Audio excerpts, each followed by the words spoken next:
Perbuatan Syahrini saat Verrell Bramasta tertimpa musibah di Jepang, tuai pujian. Penyanyi Syahrini kembali mencuri perhatian usai pesinetron Verrell Bramasta pamerkan bantuan yang diterimanya dari istri Reino Barak itu. Beberapa waktu lalu berita kurang menyenangkan datang dari Verrell Bramasta. Pasalnya putra sulung Vena Melinda tersebut mengabarkan bahwa dirinya tengah mengalami musibah pencopetan saat asik liburan di Jepang.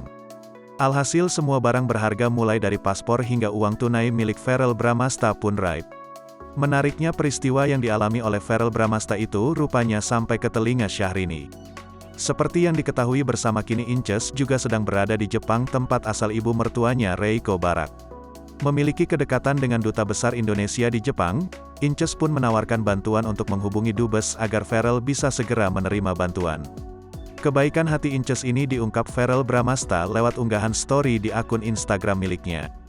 Tampak dari tangkapan layar yang dibagikan Verrell, Inces meminta nomor handphone agar pria berusia 26 tahun itu bisa dihubungi oleh Dubes Indonesia. "Let me call Pak Dubes, your contact no please, biar orang kedutaan HUPU, ong yang pasti copetnya pendatang bukan orang Jepang, ada-ada aja," tulis Syahrini. Bantuan yang diberikan oleh Syahrini itu pun membuat Verrell Bramasta begitu berterima kasih. "Thank you for your help at Princess Syahrini dan KBRI in Tokyo," ujar Verrell. Alhasil setelah berhasil menghubungi Kedutaan Republik Indonesia, Verrell Bramasta pun mendapatkan paspor sementara untuk menggantikan miliknya yang hilang.